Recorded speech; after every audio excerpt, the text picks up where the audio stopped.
Hello and welcome to our third season premiere episode of Talking About Rock. I'm your host, Rob Edwards. We are so happy to be back with you and would like to welcome all our new viewers and returning viewers to another season of rock interviews as we are keeping the torch alive. Also, we would like to welcome our new show sponsors, School of Rock Rochester, where they're taking pre-enrollment now at 585-400-7625, or you can visit them at their kiosk location in the Eastview Mall in Victor, New York. Their location opens this spring at 235 High Street Extension in Victor, New York. Okay, today's guest has been booking shows in Rochester for 15 years, working with traditional metal and thrash bands, also black, grind, and occasionally punk and other hardcore bands. We will talk with Osbjorn from Rochester Metal Bookings next on Talking About Rock.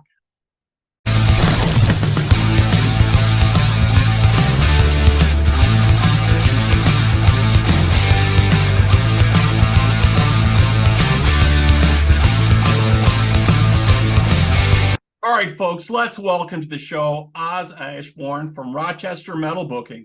Oz, how are you doing, man? Good. How about you? Oh, doing great, man. Great. So you've been promoting shows out there in Rochester, and you actually started out because you were promoting your own band, right? And then you kind of got into Rochester Metal Booking. Is that how it went? Well, more or less trying to scout bandmates, trying to find other people that are into metal music, and um, pretty much that was pretty much the basics of like me getting into promoting because I've always wanted to be in the band, Right, right. and then it just kind of fell into me being the promoter. Kind of booking shows out there and stuff. Cool. So tell us a little bit about the rock venues in Rochester. Is there a pretty good amount of venues for metal shows out there? You know, I've only been to a couple locations. I need to make it out there a little bit more. And we ran into each other a while back at I think the Rochester Armory, right? Yeah. For a show. But so tell us a little bit about the venues out there that usually have the metal shows. There's a good handful of them out there. There's probably about 5 venues. I technically like to stick with Bug Jar and Photo City. And then, time to time, the Crown will have shows. It's a really smaller, more intimate size venue. Right. And are you only booking shows in the Rochester area, or are you other areas as well? Mostly Rochester. Yeah, I like to stick into Rochester. I just know most of the people there in that area. I do know a lot of people in the Buffalo area too, and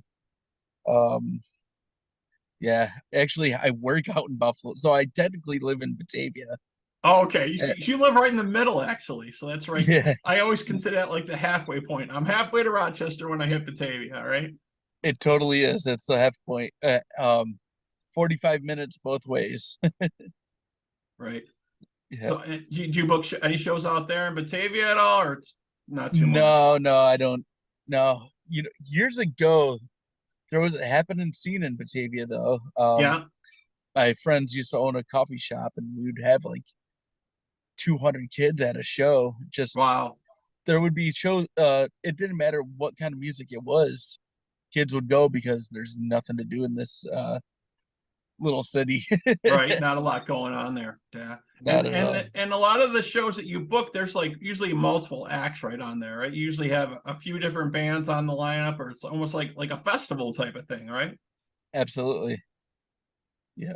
So that's gotta be a lot of moving parts to handle. You got like a couple different bands, you gotta figure out the venue, you gotta figure out whatever if they need PA or backline, or there's a lot of moving parts for that, right? Going on. And promotions, right? You gotta have to handle all the promotions as well. So absolutely. It's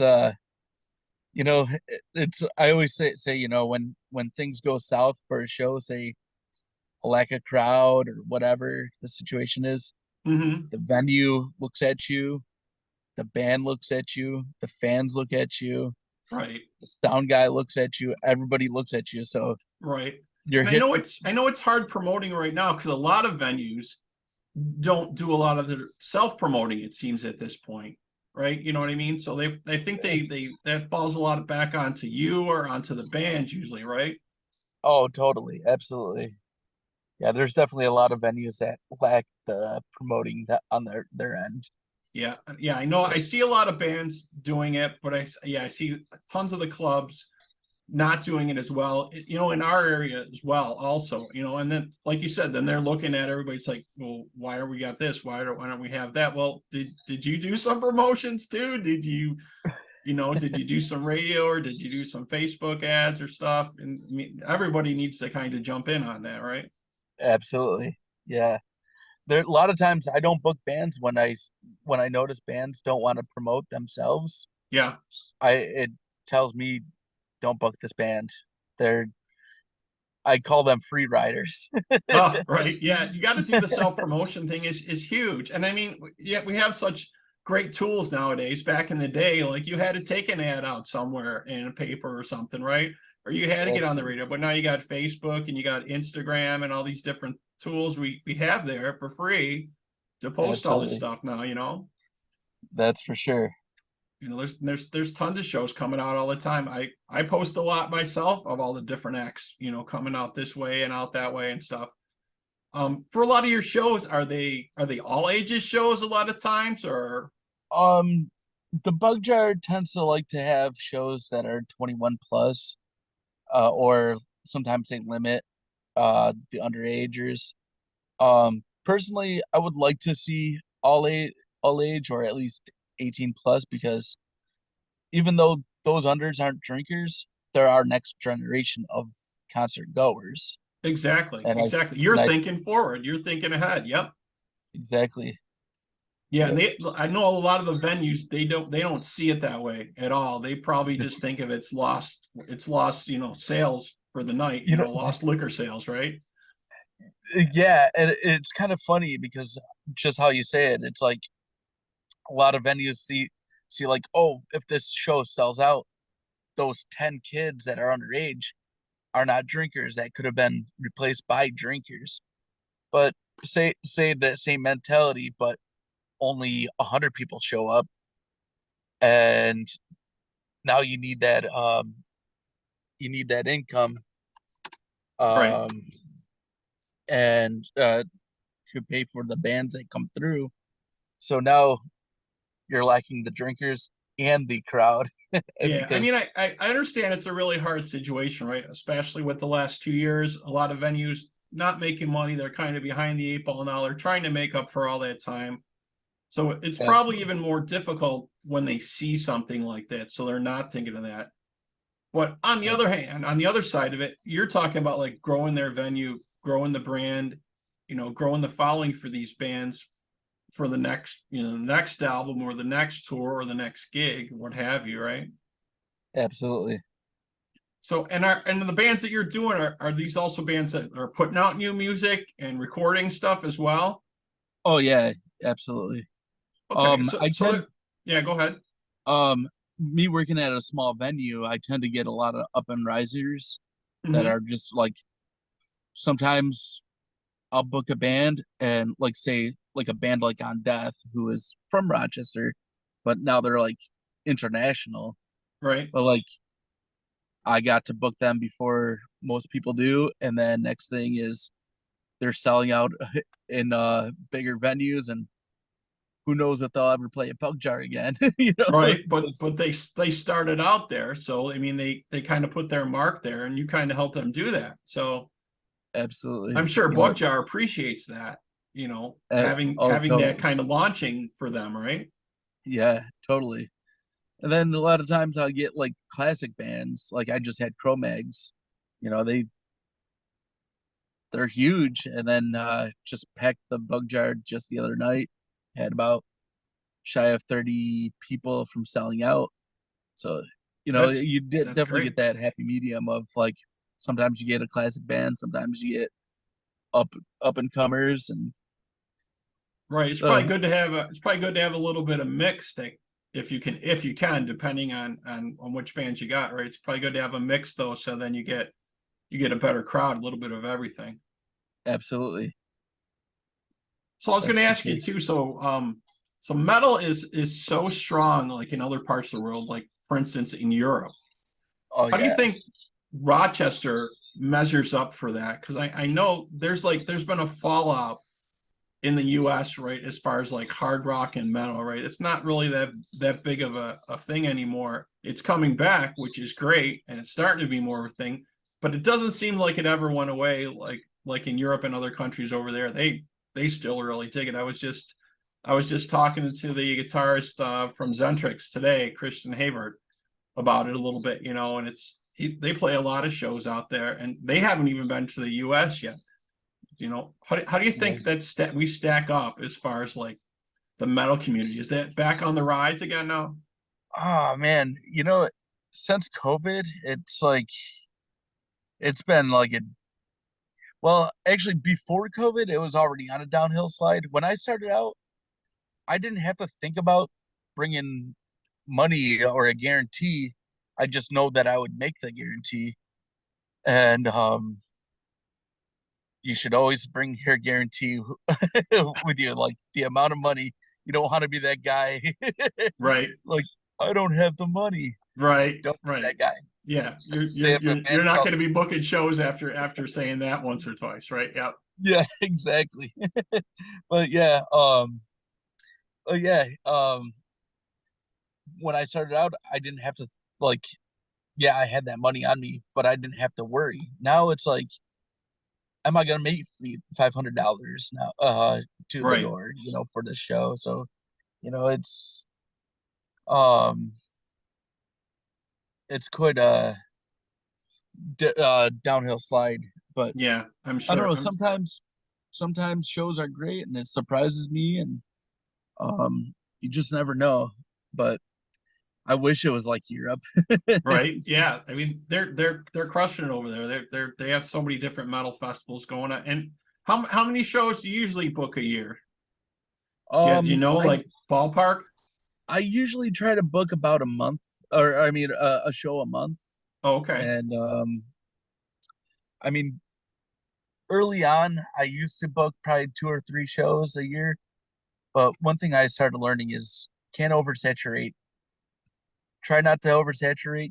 Try to look around the other areas, local areas that are doing shows at the same time, Right. because uh you I mean a lot of times you're booking a show, this other venue down the road from you is booking the show at the same time, Right. but we don't there's a very big lack of communication with promoters. It's kind of a cutthroat um business. I'm And sure. I'm sure it very much is. Yeah. but Yeah.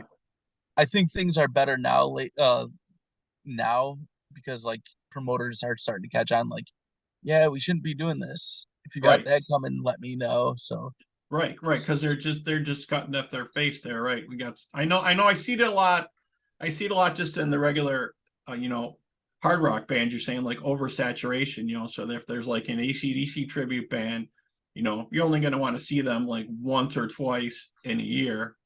No, right. nobody's going to go to more than that. I'm just using that for an example. Any other type of tribute band that would come through, it's once or twice a year you're going to see that, or an Ozzy tribute band or something like that. But if you keep doing that, yeah, you're not going to get people to go to those shows, right? Exactly. Yeah. Even with my band, like when we play out, we don't want to play more than once a month. We want to keep that distance, so that way keep people still hungry for the shows. And I think that's key, is like you can't have 5 metal shows in 1 month because people aren't hungry for it. Right, right, right. I'm sure people are always asking you probably what's coming up next, or you probably get texts or emails or say who's coming or what's going on, right? They're checking in with you. Oh, absolutely. Yeah. Well, I that's do got to get make you that. feel great though, right? It's like they're looking for this, they're looking for that. We got something coming up, right? Oh yeah, or I'll get people suggesting shows for me, or like, hey, bring this band to town. I'll do what I can, but Right, right. Yeah, I was going to ask you about it's that because you've been doing this for like 15 years or so now. How yeah. would a new band reach out to you? Should they just email Rochester Metal Bookings and kind of Yeah, introduce themselves and give you some music and stuff that they're doing? absolutely. Yeah, I have them email me, Facebook, Instagram. I'm pretty easy to find, and um, the thing with why I named it Rochester Metal Booking. I like to keep it the Kiss, keep it simple, stupid. Like where am I? I'm in Rochester. What do I do? Metal. And I Yeah, book. So exactly. Nice and easy. And do you scout shows at all? Like, do you go see like new bands that are maybe playing out to see what they're like at all? Kind of maybe uh, before. absolutely, I try. I mean, I work nights, but I usually try to. I just started a new job just a couple of weeks ago, so I'm working days, but I try to go out to shows. I try to see who's fresh or check out the new bands and hear who's the talk on the streets, and so there's definitely a lot of scouting going on, That's cool. That's especially cool. like I like to when I travel, say if I'm like out of town travel, I always have this belief that I got to check out whatever the local show is that night. I like to go to that show. So if I'm in New York City and I got to go to a show in New York City or wherever I am, and got to check out the local bands, see what's cool out there. You Definitely, know, I definitely. I believe I have a strong belief that you don't really get the true essence of a city until you see the local scene as the local music. Yeah, I very much agree with you for sure. I was in Las Vegas a couple of weeks ago, and I really wasn't in touch with what was going on with the local scene too much. I knew a couple of the bands, but then I went around and kind of checked out some of the clubs and some of the venues, and was going to check out some of the shows. And you're right. Then you can kind of see what's really happened in that area when you check that out. And it's cool to see there is so much, you know, local music still going on. I think the tough sell still really is the original music. That's just really a hard thing, right? Yeah, it's funny because I was just talking about this earlier today that like I'm seeing cover bands that are doing $20 tickets. Right, And then I see right, local bands that are doing $10 tickets. I'm like, right, why is this band who is not even a real artist making more money than the band that's an actual true artist? And right. I Yeah, always felt like that. I always, it's from my analysis, it's the whole thing was like, all the big name bands now charge so much money to see them, so you'll see a tribute band to them to hear their music and only like you said only pay like $20 instead of 100 or $200 to go see the name band show, right? You'll settle for that if you have to, but it just seems absolutely. like we don't give the original music a chance like we used to back in the day. Back in the 70s and early 80s, people would check out original bands a lot more, and now not so much, and that really needs to change Absolutely. in all areas, in order for music to keep moving ahead. And it needs to trickle down to the fans. They need to realize that if they want to see new music and new bands come out, you need to support these guys, and that's the only way it's going to happen. Exactly. Um, I just kind of a funny story that I was just thinking like a while back we had the Ataris come through the Bug Jar. That band used to sell at auditoriums. Now they're like playing in small venues, and this couple comes walking by and like, oh wow, that's the best sounding Atari's cover band I ever heard. Oh my My gosh, my did the band door hear guy, that? my door guy says, "Hey, let me let you in on a secret. You see that window there? You see that flyer? That's this is the band. What? They're playing in this small venue? It's like, well, yeah, you guys kind of you're you're the fan base. You guys kind of all grew up and gave up on the music scene. This is what they're doing now. This is what happens, right? When bands lose their following and people Yeah, stop going to shows. Yeah, I mean that's what happened in the late 80s, early 90s when hard rock was falling off and all these big name club bands, Judas Priest, Kiss, and they were playing way smaller venues because people weren't going to their shows. yeah. I think I've seen not too long ago seen a clip out of a a magazine, or not a magazine, like a free time, tells you what shows are coming to town, and it was like Judas Priest at the Penny Arcade. It's like, what? Yeah, that had to be like in the late '90s, I'm sure, something like that. I Yeah, remember Penny Arcade. That was big. I was talking to the owner of that last week. That was a great place back in the day, dude, I miss that place. That was right? like a second home, definitely. Yeah, so many folks played there back in the day. It was such a big name back. I wish I would have got a chance to check it out. I was a little young at the time, but Yeah. yeah, I never made it out to there, unfortunately. But so many different acts came through there that would have been awesome.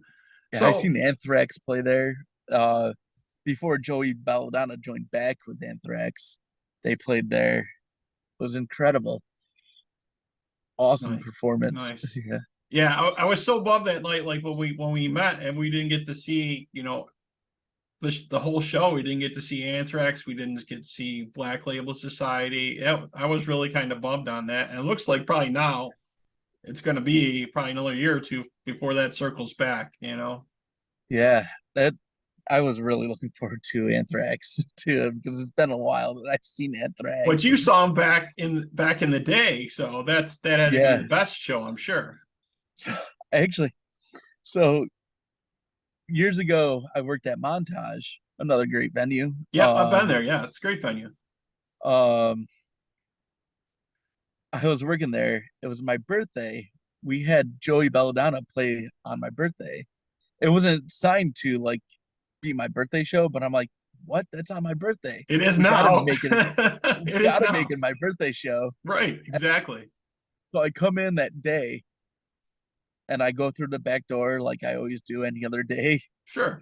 and there's no one in the room but Joey Belladonna standing in the middle of the room by himself. He turns around, hey Oz. He's never met me before. Hey Oz, happy birthday. Oh, My very jaw cool. dropped.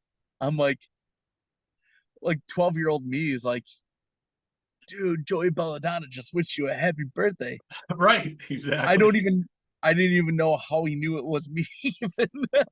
I'm sure somebody told him like we have a birthday today. You might want to just say hello to him. We would dig it. Yeah, Yeah. that is so Yeah, cool.